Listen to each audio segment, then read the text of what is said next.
Hello. I don't know if this sound is going to be any good, or if this is any good, or if this is interesting, but I'm going to try and fix some bikes. It's going to be my latest thing, and I thought, why not fix them? Why don't I video what's going on? I'm tired. If you read my bio, you'll understand why. Chronic fatigue, blah blah blah. It's actually quite a hot day today, so I thought I would set up in the yard, set up outside. This is as much space as I have. I'm going to get the bike in a sec and show you what's going on. All right. So this is what we got here. It's a Boardman Team TXC 650B. So I rode this bike for a while because I thought I could get off an e-bike and get on a manual bike. So it's fairly clean. I've done quite a bit to it. These are different forks that I had for my e-bike after I upgraded my e-bike to a set of 34 forks. These are the old brakes off my e-bikes. I also upgraded some Shimano brakes. I do have the original SRAM. This is a broken dropper post so I can put it in the frame. I got some stuff here. Let's look at that in a bit. Just new crank arms. Again, these are slightly different brakes. This is a 650 rear wheel that came with the bike. This is a 29er on the front. I know it completely changes the geometry, but turns it into a bit of a mullet. Pulls this back a bit.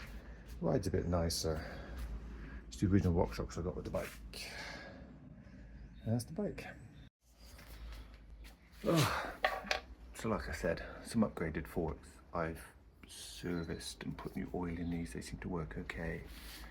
This frame is in really bad condition, but it's just chips and stuff, no cracks. Got this new chainring on it. Something's wrong with the gears, you can hear. That's jumping and clacking. I think that's the brake disc clicking against the wheel as well. The brakes are completely disconnected. I guess if I got the original SRAM brakes, maybe that'll work better. Paint missing here. I could paint this. I did do all the bearings when I first rode it because they hadn't been touched since they were made on the bike. I'll see if I got an old seat post because this is a dropper post, but this is completely ruined. So that's no good. I got the original SRAM 10-speed shifters on here. They seem to work, and it's a 2-speed at the front, so it's a 2x10. Bit old school, but I thought all this is like integrated in. You can see there's this big bracket as part of the frame. So I thought I wanted to leave this on here anyway. I thought it'd act as a chain guide. But rather than go 1x10, I thought why not leave the 2x10? It doesn't change very well. I do need to look at that. This hole here, this is lovely. I was going to fit this dropper post. So I've got this dropper post. So I thought, well, it's an internally cabled one, so I thought I'd bring this cable in here and connect it to the bottom of the dropper post. But in the meantime, I tried to service the dropper post and completely broke it, so that's ruined. I think I probably still will run the dropper post just because it fits. It just doesn't drop, so I'm not sure. That's great, but it will do. It's only for me or to sell. Like I say, I'm not undecided on what to do with this. Like I say, 650 the rear, 29 the front, even though it doesn't really belong. I don't think it changes the geometry too much. I think I've got a new headset in here. I'll have a look at that at some point. You see my working area here. All I've got is a stand, crappy old chair that I picked up off the street, someone's thrown away. And my stand is so old and ruined, I've actually got a piece of wood here and a new bolt to make it work. But let's go get my pot of stuff. I'm going to put the Shimano brakes that I had on my e-bike back on. I'm going to do the front first because that's the least bother. So it's loosely attached down there. These haven't come apart, so I suspect there's still good fluid in that. I like these Shimano loopers for this because you don't have to take this off. You can just push a pin. There's an arrow and that opens up. And you can slip this sucker, I think I'll go that side of the cable. right in like that. Out of the way of the shifters. That clips back down. Like that, and I can see that is where my bolt that I found is from.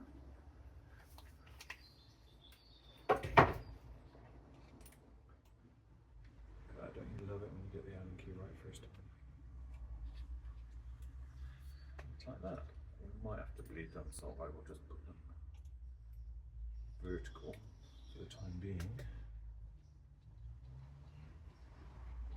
They feel nice and stiff. I think that might do it.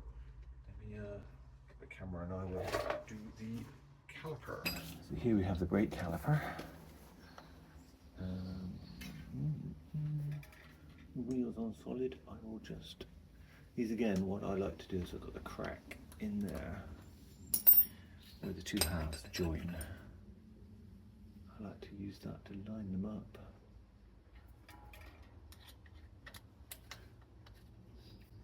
Get that right in there. Like I say, I just had these loosely fitted because I had to wait for the front wheel. Because the front wheel I was using on this bike is on my other bike. I'm not sure how well this is going to do. I'll just pinch that up lightly. I think I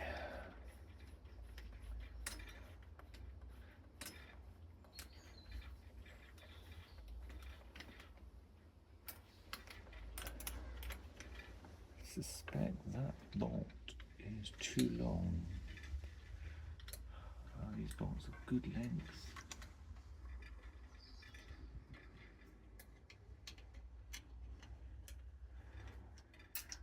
Oh yeah, no, they were just getting tight. That's good. So let's see if the wheel spins. Ow.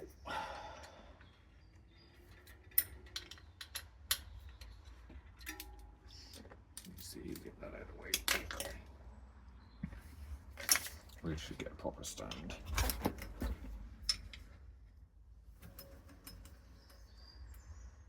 Let me jack the bike up so the wheel spins. That would be a better plan. Okay.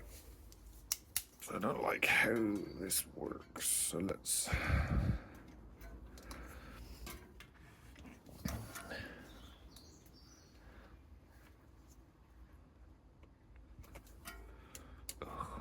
Why is it so hard? I mean, split pins work really well, but I do miss my bolting ones that are on my slightly better brakes. I think that's done that. Let's have that out. Oh, here we go.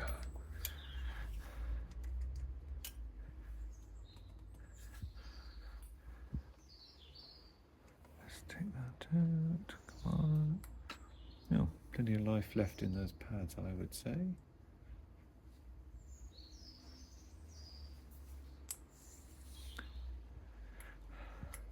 I don't think these are great pads. I use them quite a lot just because they're a lot cheaper and very easy to find. These are Noah and Theo pads.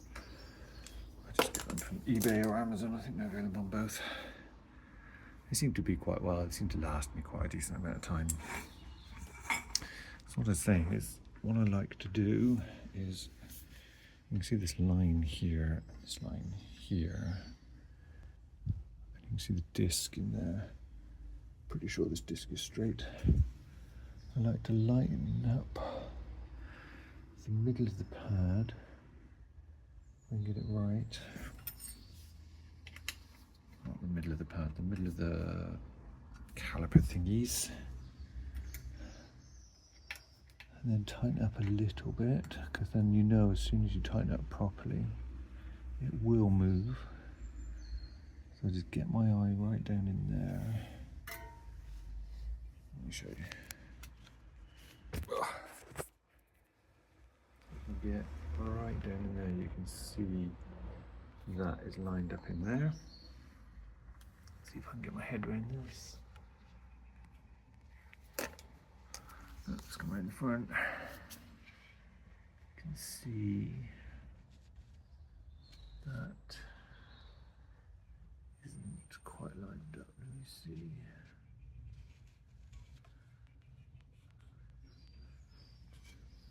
Okay, that's pretty good. That's pretty good. So then if I give it a spin, yeah, I can see the disc is perfectly straight. Then I know this is wrong, so I can bend the disc, but I'll just be gentle. Just gonna push the pistons back into place. Just because this has come off another bike, these will be wound out to fit how I had the piston fitted on the other bike with the other disc in a different position, so they won't be right.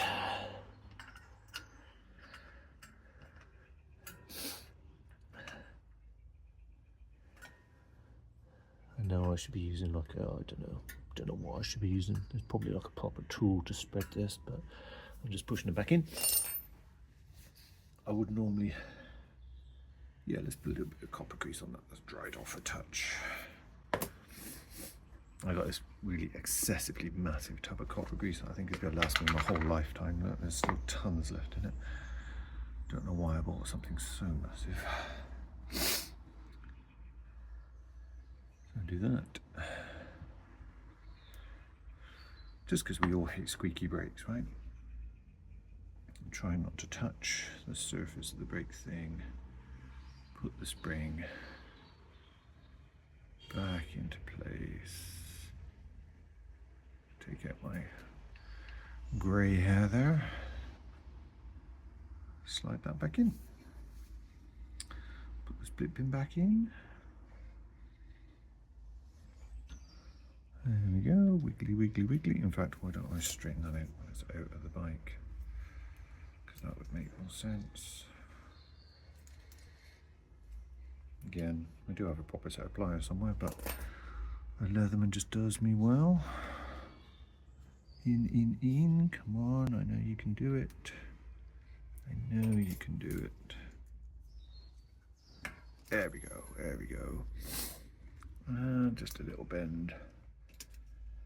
And because I'm a bit paranoid, bigger bend so they don't come out. Let's give that a test.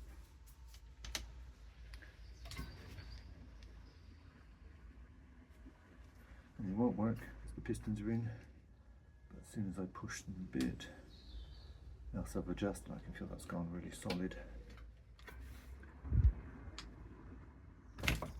Perfect. Front brake fitted, which lulls me to a full sense of achievement because the front brake's easy. Let me just hang this back on the handlebars. Because when I took the front brake, this fork was on my other bike. So I just left it all attached and didn't do anything with it. Unfortunately, my other bike has internal cable routing for the rear brake. And I have to, why won't this go? There we go. I had to inevitably, of course, mess with it. So this doesn't have internal cable routing, so I'm seeing the brake line go down there and come out here. But what we got in this bag is one of these right angle doodads, but this brake takes a straight in doodad. So we need to change, and this is in a bag because obviously all the liquid will be falling out of here. So either I need a rear brake with a right angle fitting, which I don't think I have, or I need to put an end thing on it, and that might have to be done in a little while because guess what? It's going to rain and I'm outside. So I have resituated myself inside for the 10 seconds of rain that occurred. But better. Anyway, this is more comfortable and hopefully the sound is a bit better and I can talk a bit clearer so I'm less embarrassed about the neighbours listening to me wittering on about who knows what. So let me show you what I got here. Let's move the camera. I have got this situation here. Let me zoom in. So as you can see, I've got a right-angled one because this pipe used to connect to a better rear caliper that I got with 2 pistons on either side. But that's not the case here, so that doesn't fit. But I have one of these, which I suspect is actually from the lever end. If you see the lever end, like this, like that, screws in there. Now it's from the lever end, but I don't see any logical reason why the brake end would be any different, and it looks very similar. So that screws in like that. It goes in a very, very long way. And pinches up nicely with a decent amount of thread. So I think if I were to take off this, which I think is where that crushed little rubber thing came from, that I can just throw out, hopefully save as much of the cable as I can, because I don't have an infinite amount of cable to play with. Put a new brass thingy on the end of that. I have some brand new brass thingies with pins. I have actually in the past reused these. They're not that hard to do. You can see I save the bits I cut off. So I cut off the end if you ever want to take the brakes off. You cut off the end there. Oh, got lots. Bags and bags and bags. Bags and bags and bags.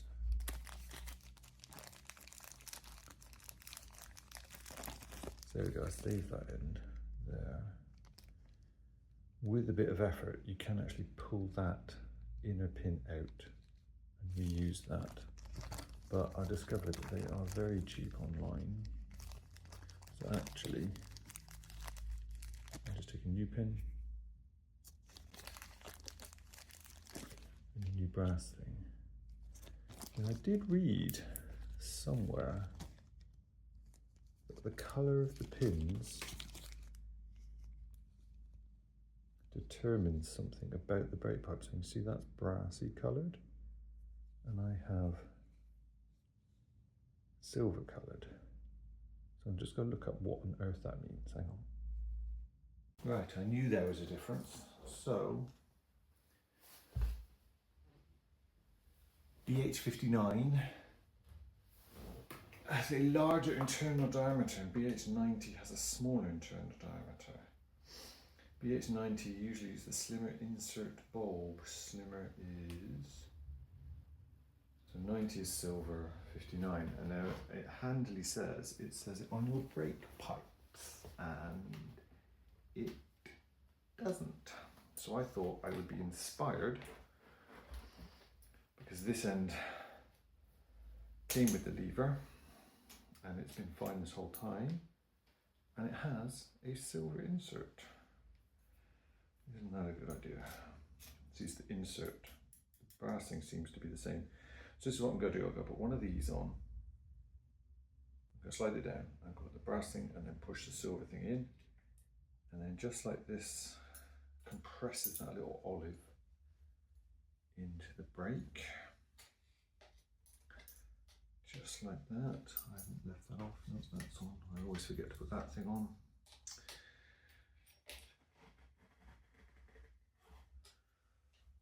Leave that horizontal because I will bleed this at some point. That's why I'm holding this. Let's do that the other side with a nice new silver insert. Now, as you can probably tell from the style of my videos and the professionalness of the YouTube and my setup, I am not a professional bike mechanic. Not at all. Never have been. I've worked on bikes a lot, just from being a kid really, and then to improve my abilities and just to give me something to do, started volunteering for this local charity, Bristol Bike Project, who fix up bikes for people who need them. And I learned a lot as well in that, mostly about more basic bikes, but also just gained confidence. So as I am unable to work and not working, I thought, why not set myself up fixing up bikes? I don't have a lot of stuff, but I have a few things. This is my dad's old wire strippers I use a lot. This is a really fancy spanner I stole off my mum. That is not coming off. I thought maybe I could save that. That is well bonded onto that. So all these brake pipes come with bonded ends. And so every time I swap between bikes, I'd get a new line with a new end, and it's a lot of money. And then I discovered you can just buy the new ends, and they're not hard to fit. But one thing I do is I've got this cable cutter thing, which cuts more smoothly rather than just using a pair of pliers. So I will feel where that inserts, and I will just snip that off. So I don't have many professional tools. Hardly any at all, really. And what I do have is not professional. You know, this stand, look, bodged together, is just cheap. This was just cheap off Amazon. But they do the job, and as long as you're careful with them, they last a long time. You know, and I fix them, and I put a new thing on here, and a new bolt in here. I basically just do my best. And my best seems to work. So,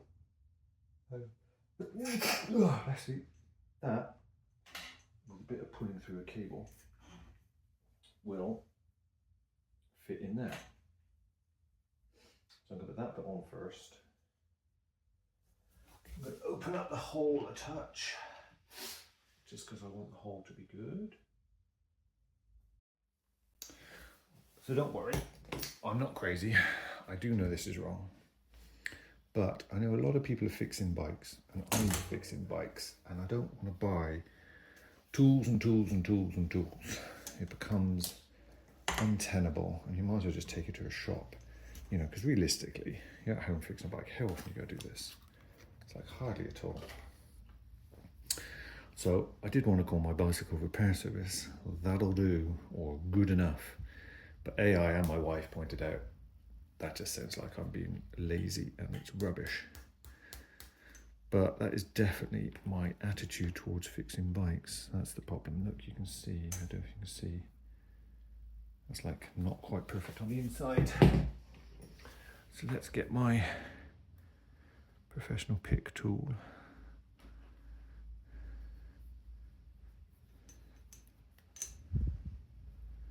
And open that up a bit better.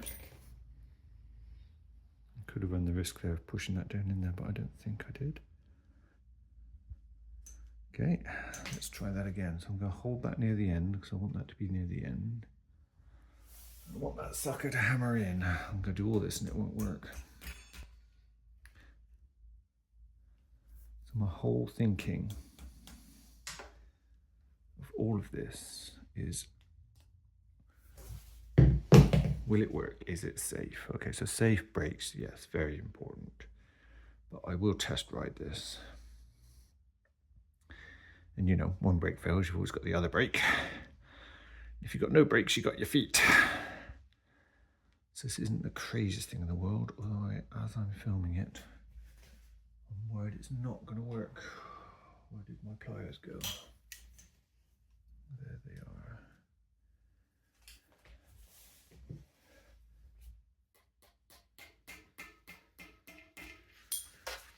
This is not happy. Hang on, let me find that.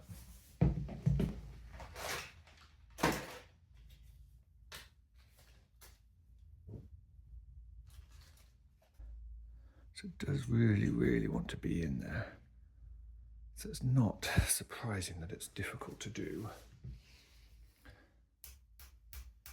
But I've had good luck with this in the past, this method.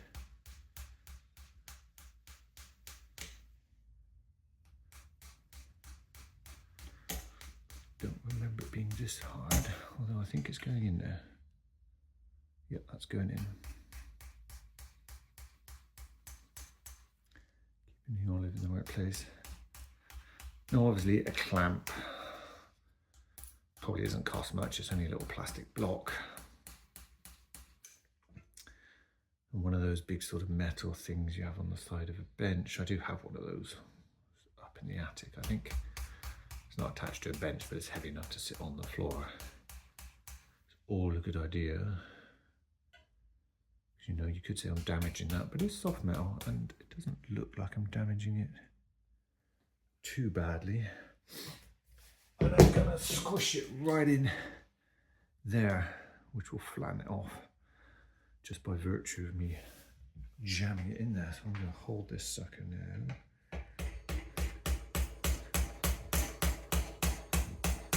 There you go. Let me zoom in more, because I can see that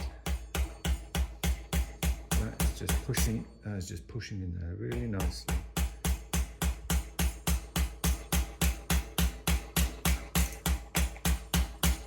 I'm not hitting it very hard.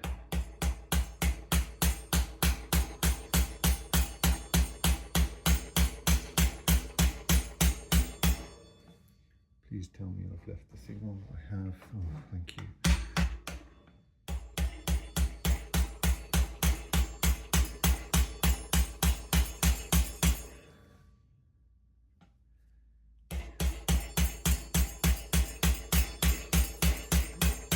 Bit more.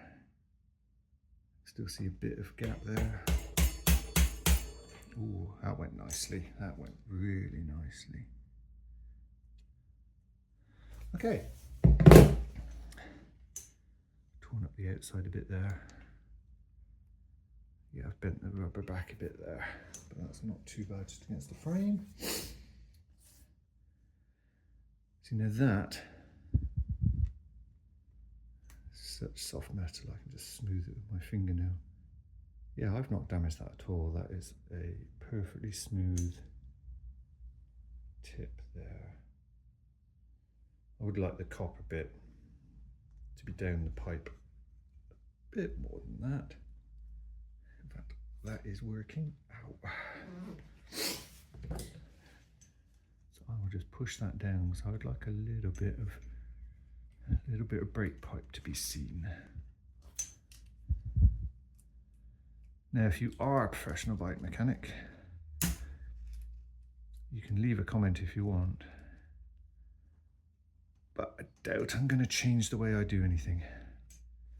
It's like I said, I'm not a professional, never have been, never will be, not going to do a course. So I'm just dragging a bit more in there, a bit more room, just so I can get a good in there. All looks clean inside, so I can see the brass inside, or copper, or whatever it is. That can go in there, and that is going to squeeze that tight. Now, I've never been a professional bike mechanic, but I have worked on some really quite serious engineering, put under a lot of pressure.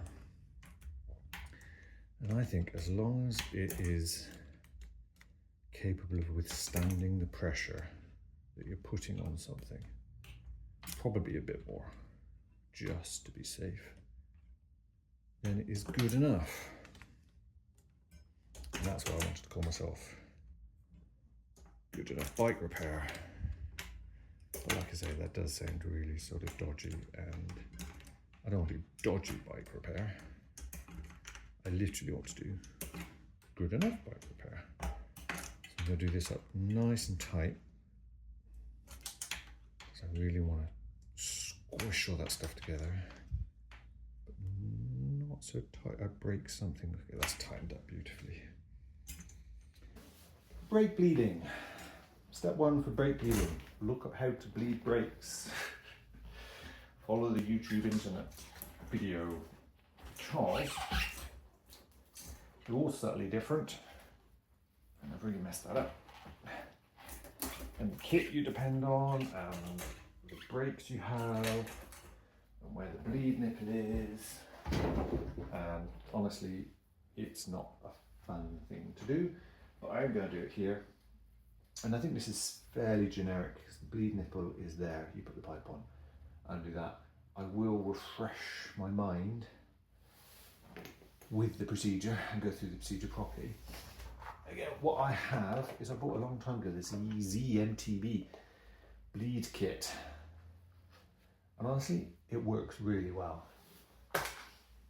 I'll show you how it all works. But there's no priming of the thing that I used to do with my brakes.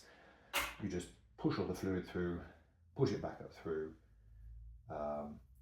do some things with the levers just to make sure you've got no air bubbles, and it's done. Like I say, don't follow this if you want to bleed your brakes. Look it up and then follow what they do properly, but I will video me doing this, just why not? Okay, so here we go. I looked up a couple steps on the video, but you will see me nipping off to my computer to look at what on earth to do. First things first, I'm going to secure my brakes so they are less wobbly than that. Now the thing is, all these brake nipples, brake bleeds, they're all different. This is different to the last one I've done. But luckily I can see what is going on. Take a little bowl of crap and find something that wedges in there that stops the pads. And my pads are out a little bit, so I do my classic Allen key bend in there to push the pistons in. Oh, I hate finding the right size block. I'm sure this fits in there. Yes, it does.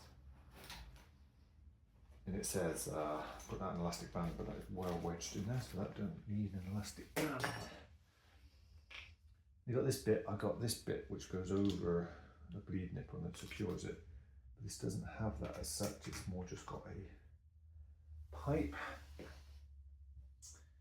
And we've got this little bottle to catch all the fluid, or some of it, because I never catch all of it. Again, this has got like a clip which hangs there.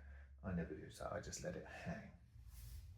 Then you've got this doodad, which is the best doodad, because this stops air leaking at the top.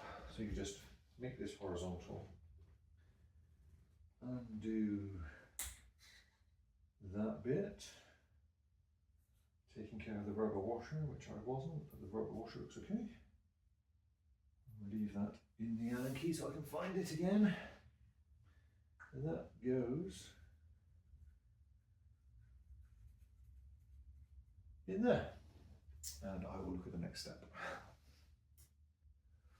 Okay, so it says flow out waste oil, which we will undo this, which I bet is the same Allen key. Let me see.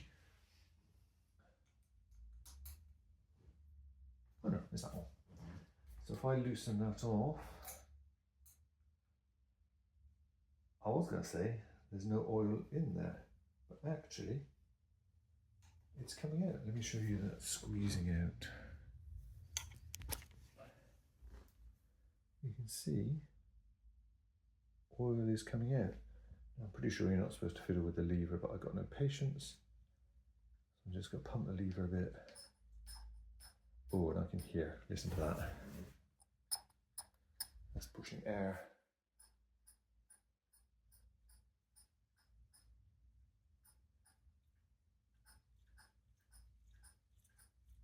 And there we go. That is all pushed out. So now I can clip you back on there.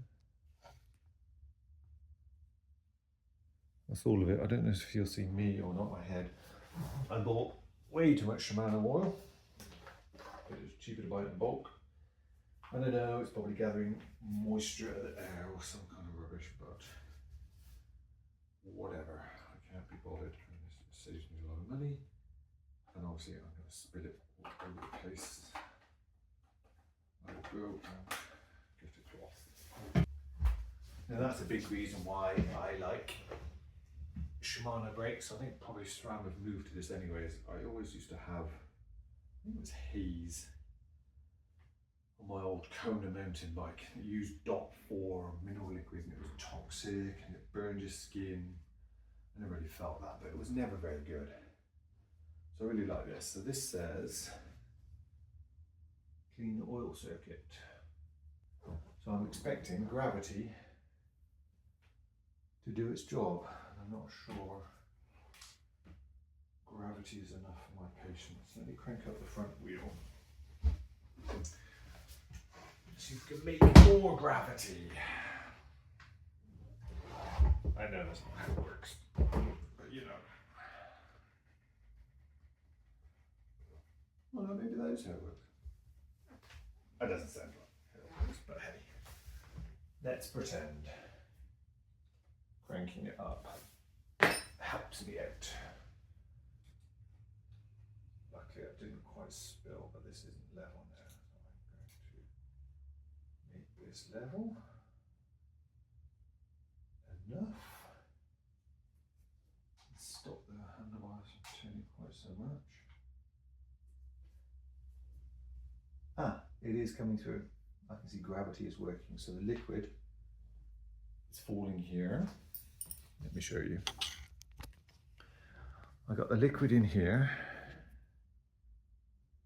connected to the brake lever. And that liquid is going to go all the way down here, all the way down here, all the way up here, all the way in here, to here, pushing out the air. So the liquid is heavier. It's obviously a free-flowing moving pipe because ever so gently it's pushing that out. And yeah, I think that's down already. So I'm going to wait until fluid comes out of there. Super interesting. So I've done this a lot of times, and this kit is a good kit. And here we go. Now I do have a habit of trying to do this because my old haze brakes really needed it. You know, they really needed a big one, really. I've seen various things on the internet about using those like fitness percussion guns, you know, tapping all the air out. But I don't know if the kit's got better or the brakes got better or the mineral fluid is better, but I rarely have problems now. You know, it used to be that you had to drag all the air out of the system and like de-gas the liquid with a syringe, and who knows what, it's a real pain in the butt. But since I got this and moved to Shimano and the mineral oil, which like I say, is less toxic, less in a faff, I've never really had any problems, you know, although every time I tap it and touch it, air comes out, which is fun. Let's fiddle with the brake lever again. Lack of patience, man. But this is not the liquid that's going to form the system. So this is clearing out. So what you normally have is a whole bunch of liquid here, and this would push it out, and you'd hopefully see it change from the grubby colour you're getting rid of to the nice new pink colour you were keeping. But I'm doing that anyway, just to give it a good basis of fluid. I think no air is coming out of there. The real fluid that we're going to use, we're going to inject back up through. There's loads in the tub.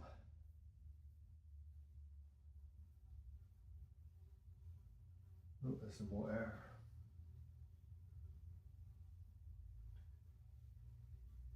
Yeah, so there's clearly air in the system, like halfway, or in the caliper, or the fact that I'd be lazy and fiddling with the lever. But this is, as the video says, to clean and flush the system, not to degas the system. So this, as far as I'm concerned, this is all new liquid. I could see all this was. There was very little old in there, and the old in there was still decent. So I am actually going to suck this up and reuse it. Let me check the video for the next step I've got right. And move from there.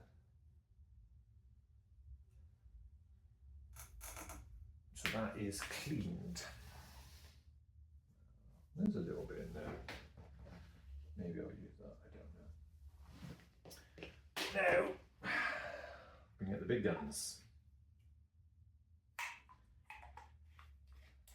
The actual fluid that we want to put in to use the brakes. Why don't I put some nice clean fluid in?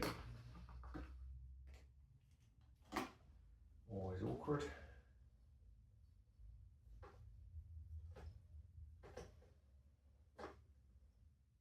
Sucking up a lot more air than I have fluid.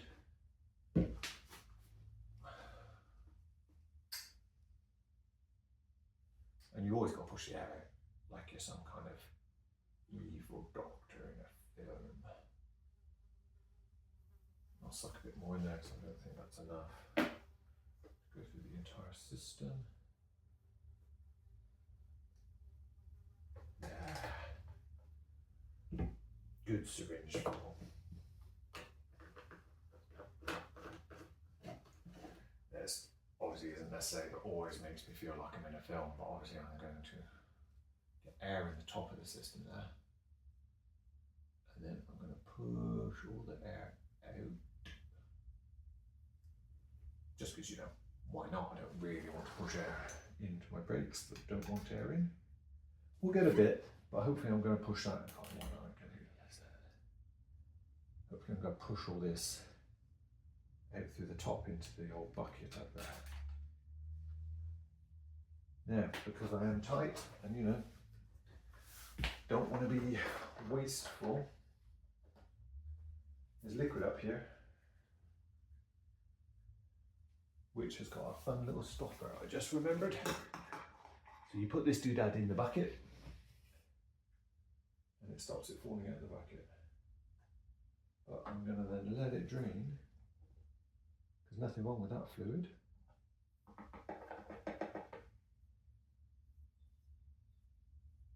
I'm going to put it back in for next time. I'm just going to open that nipple. Oops. Let it dribble on the floor because it's not done up tight enough.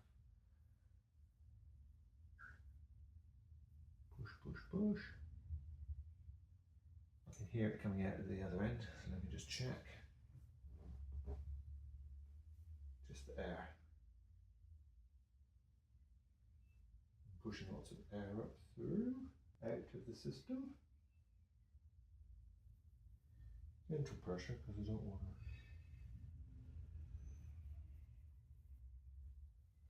to pop anything off, and I don't want loads of liquid blowing at the top and going everywhere all over my floor.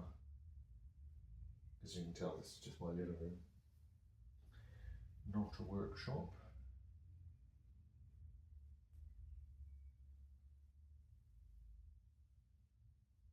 Right, let's push liquid up into the end. We'll close that off like so. Again, a bit of liquid there. That's clean, so we can use that.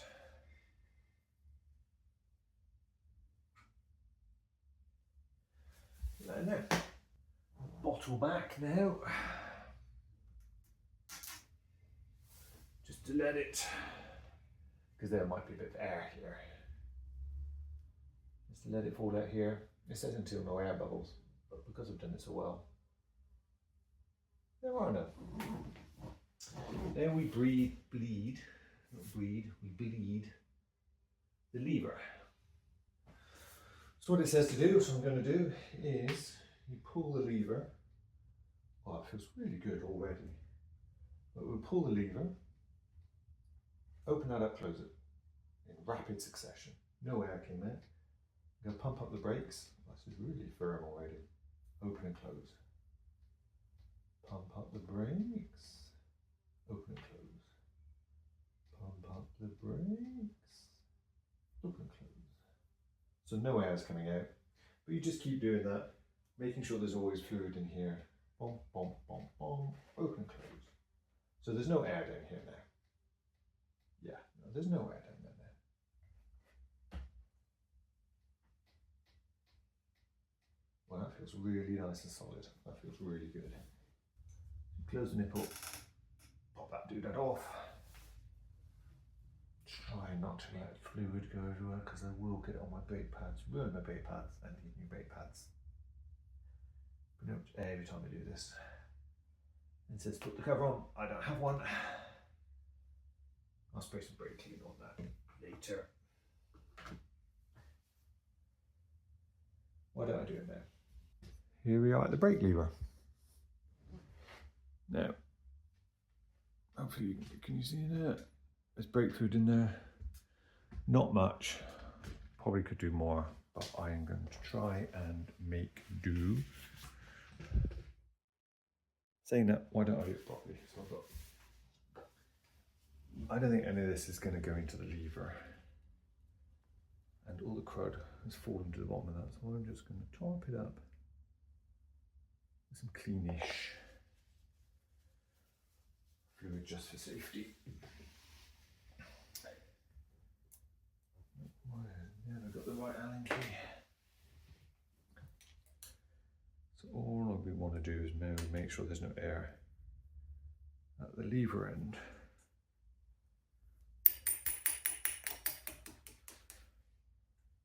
And there's no bubbles coming out of that, none at all.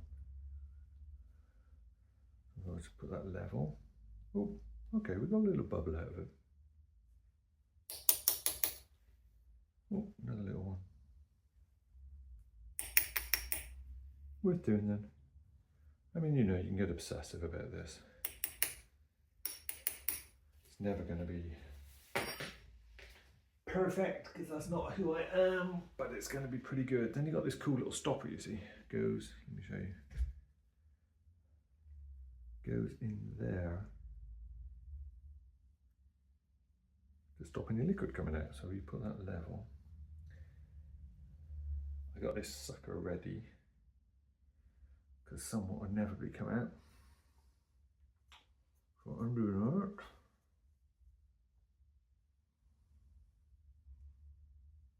And the fluid is right up to the top, so that's good. And inevitably screwing this in. We'll squeeze a little bit out. Let's do it nicely. Nothing, actually, I've done that really tidily, which is some kind of miracle. Let me get rid of this. So I will take off this brake lever, reroute the cables, but you can see, oh, yeah, that doesn't come to the grab at all. They feel good. And there you go, it's released. So I think that needs to come that side of the wire at least. Could come the other side of that as well.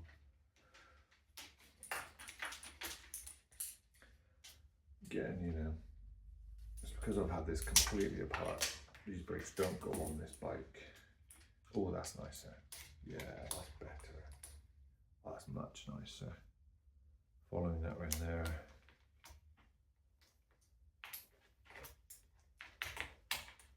That's much better. That feels free and easy now.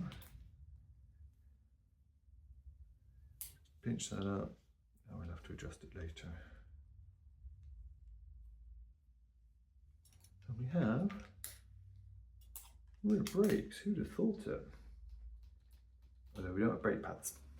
So we'll clean all this up. Let's take that out. Those are good. I've got a set of brake pads that I had fitted before. NXT these are. Don't know what that is. And they've all got loads of grease on already, so I don't think I'm going to put new grease on that. I'm just going to slide them in from the bottom, which these go, I think. Certainly don't go in from the top. And the frame is inevitably in the way. Do these things even fit in here?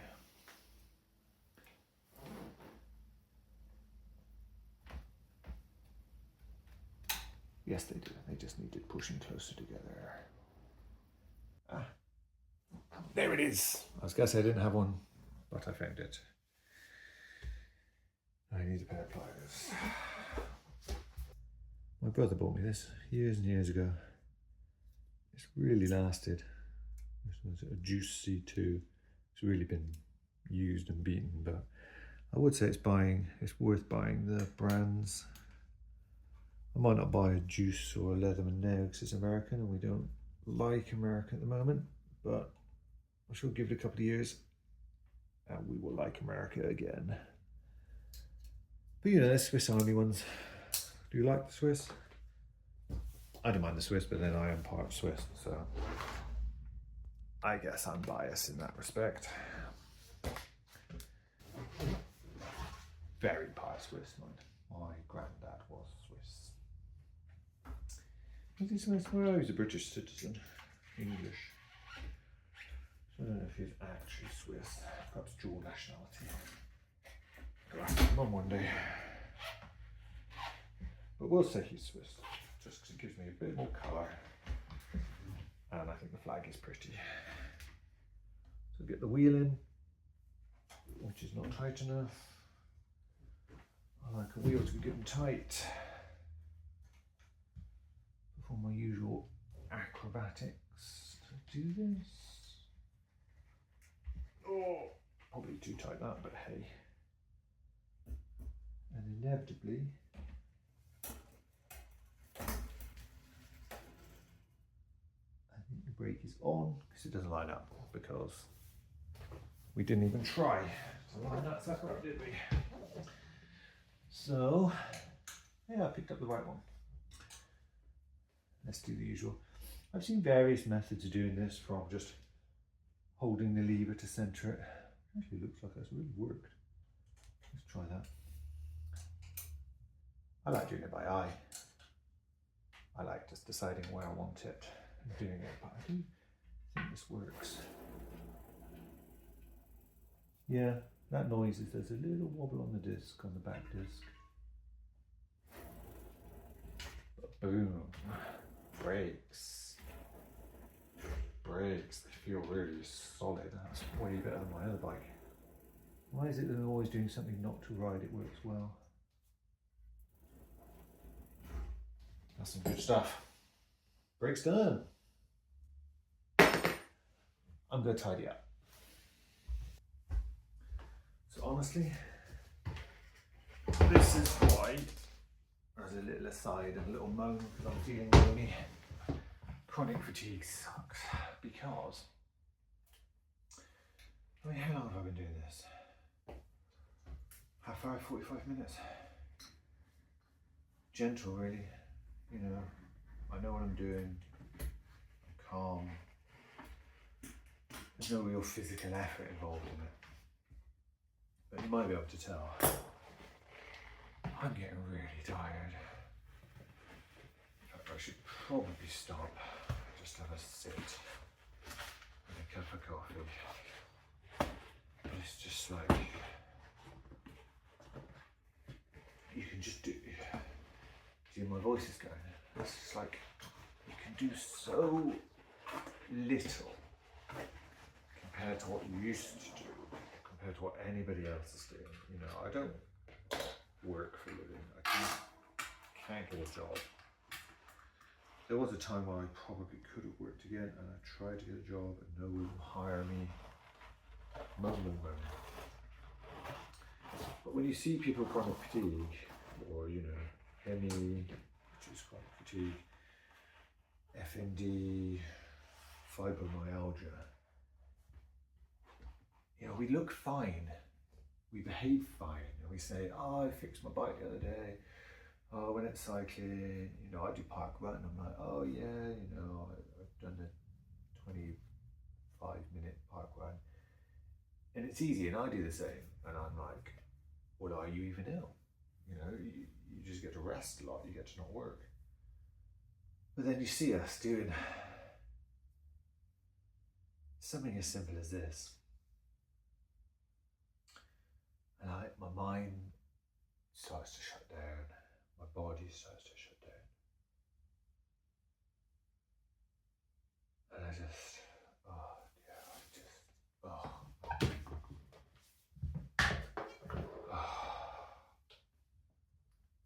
It's not good with videos, but I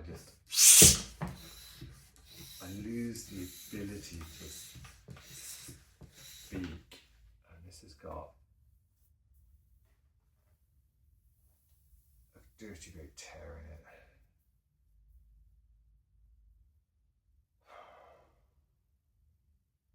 So I'm going to go away, have a long sit down, have a cup of coffee. Doesn't help, but it's a nice treat. And think, do I want to repair this filthy YouTube? Repair this filthy inner tube.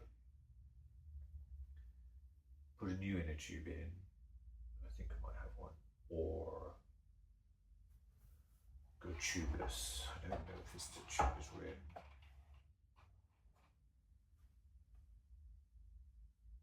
I'll go and think. Yes. Get up, get up, get up.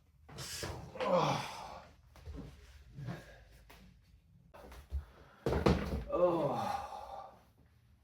I rested a bit. I couldn't sleep, but hope that's a bit better. Because this is going to be hung up and only used occasionally. I feel like tubeless is going to be a pain in the butt, and I've got a couple 29 inner tubes, so I think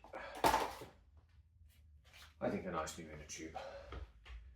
I might hang that up, repair it, use it on a different bike, or just use it for the rubber strips. I might be able to use that on something. I might keep it for a bit. But yeah, I don't normally just fit new inner tubes, but that's quite torn by the way the valve is. I think that's just going to be annoying. Right. Oh, apologies for ever-changing background. I just can't decide what I'm doing with the framing in the video, and I don't have a lot of space. And I'm using my phone, so I can't tell while I'm videoing. When I'm actually videoing, so I'm doing my best to guess, but you'll see from my poor, shaky, badly lit video that I went and found a more off-road friendly tyre. I've got an off-road back on this, the Mountain King. Just again, the options are 27.5 tyres, cheap. I couldn't find is limited, so it is what it is. That's pretty worn. It's more of a commuter tyre. I'll probably keep it, put it on my commuter one day. So let's put more of an off-road thing on, because it is a full suspension. I think I will either use or sell it as off-road.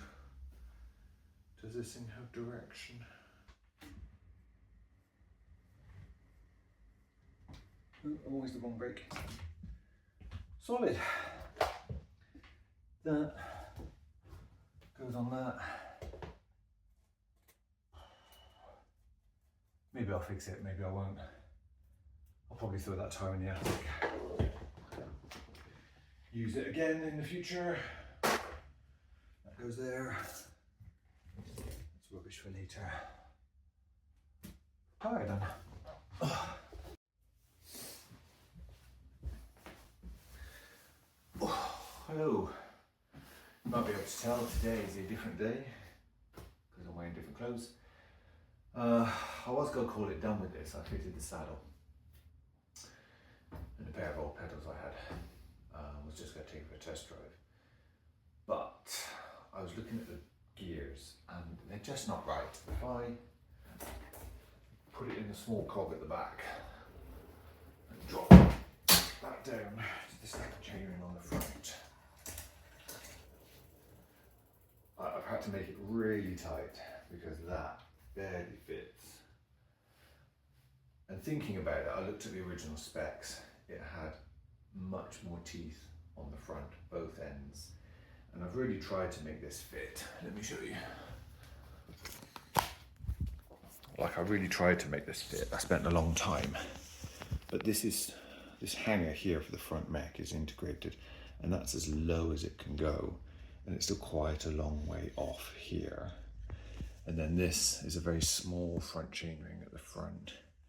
And it just makes this all really tight. And when I change it up to the large cog at the back and the large cog there, this front, the derailleur is really pulling. So I just don't think it's correct. I also had to buy adapters because this is a standard bottom bracket, but I got this BB, was it BB30, BB60, BB something. And the spacer didn't work. So I've put my own spacers in. I had to grind it down and then do that really tight because it didn't quite fit. And I tightened that up really tight to make it so it didn't wobble.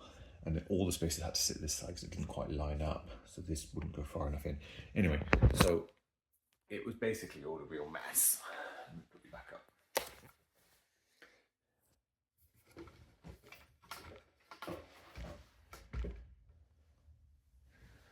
And like I say, I was going to leave it, but at the end of the day, whether I ride it or particularly if I sell it, it's got to be better than it is. So I ordered the cheapest I could find.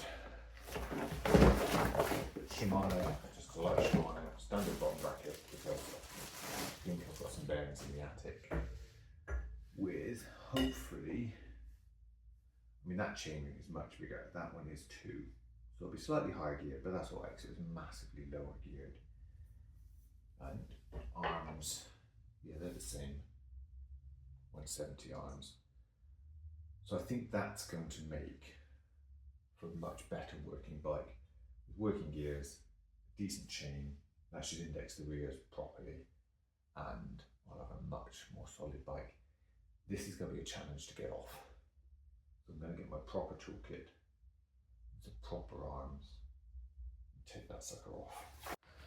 So check it out, I got this big Halfords Advanced toolkit. Bought this ages ago because I also try and work on cars. It's totally overkill for bikes, but when you've got something done up a bit tight or a bit tricky, it definitely helps out. So we are going to get this off. So this here says 54 Newton meters. I've done that way tighter than that. I did it on purpose because it doesn't really fit. So I really sort of wedged everything in. So let's see if we can get it off. I'm a bit concerned that I'm not going to be able to. There we go. Ignore that, that was the stand. Oh. No, I came right off, that's fine. There's nothing wrong with this really. Maybe I'll sell it on eBay. Maybe I'll give it to the Bristol Bike Project. I think it's too awkward a fit for them to make use of it. But you can see how small that cog is and how big that one is. Yeah, so that's bigger in both counts. No bash guard, I don't care about that. Oh, it looks pretty used. I'm sure I could sell it, I'm sure someone wants it. But I'm really hoping that's going to fit much better. Just have to take these off. In fact, I think that just bashes out. Yeah, if I've got a hammer, I think that comes out. Again, we're delving into my car stuff now, so we're getting a bit more bashy about things. Oh.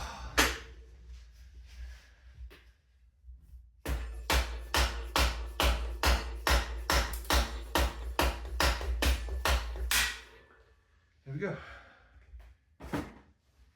Yeah, BB30, which was a new system to me, something I'd never fitted before. Works perfectly well, you know, it's nice, but it just doesn't fit this bike. And like I say, it has this sort of spacer thing, which goes in there and lets you adjust it.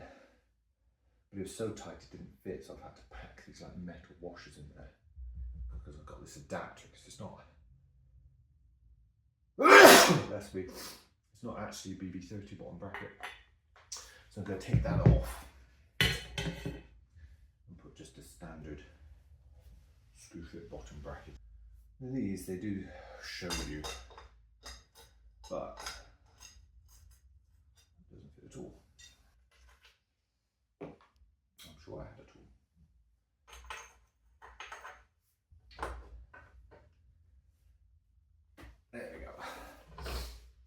that's righty undoey. So the way I always think of this, rather than trying to remember, is you pedal that way. You pedal clockwise here to make yourself go forwards. Now as you pedal, this would undo, so you want it to tighten as you pedal. But that loosens it because this has got bearings inside which act a bit like a gear.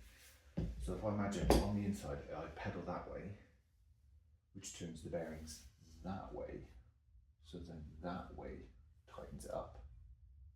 So the way you pedal on a bottom bracket, English bottom bracket they call it, not Italian, but I think they're all like this nowadays, undoes. So you pedal to feel like you're undoing it because it's backwards, because of the bearings. That's how I remember it. That's a stupid way to remember it, but hey, maybe if someone speaks like me and thinks like me, they can remember it that way too. There we go. Yeah, undoing it the way you pedal. So you pedal that way to go forwards, so that's the way you take out the bottom bracket. Cups, casings, bearings, not sure. I will go upstairs and find standard ones. So let's try and get this right. So that says L on it, tighten that way. It says right on it, tighten that way. That says left, right, in the right way.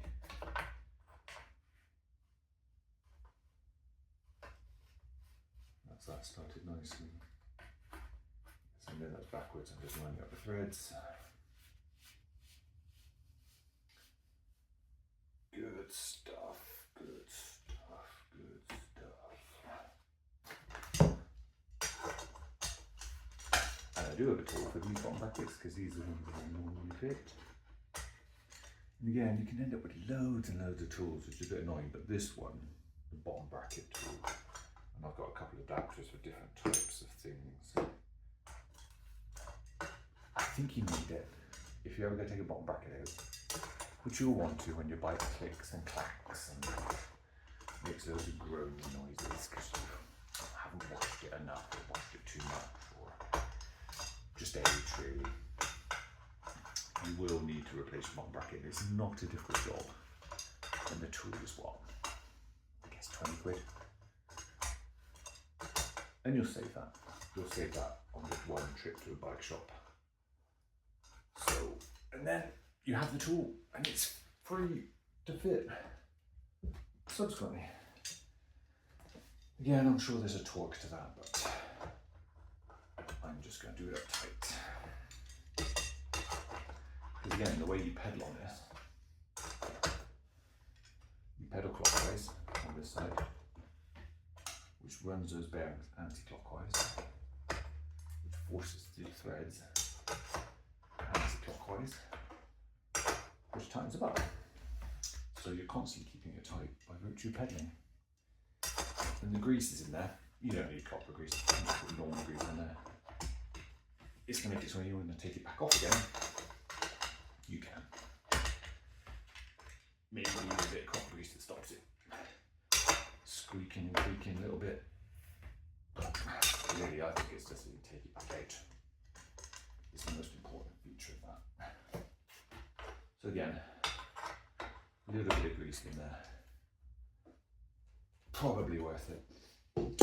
But that's it for fitting it. All you need to do now is, because I might not want to break the chain, I'm going to put it on the chain ring. If not, put it through the chain ring and shove it in. Now, before I tighten it up, I'm going to see how we are. That seems to be good.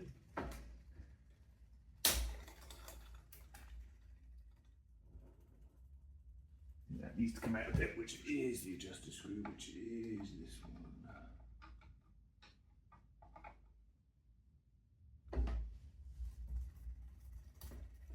I should be able to change gear.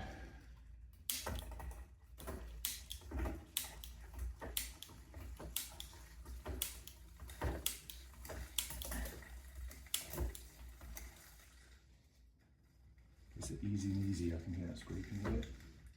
So I'll bring just the back in just a hair. And I think, personally, we are done. So I've done the brakes, I've fitted the bike, I've tightened that up. My wheels are on solid. Suspension's all set up. Gears, pedals, saddle I got for eBay. Gears seem to work at the back, brakes at the back.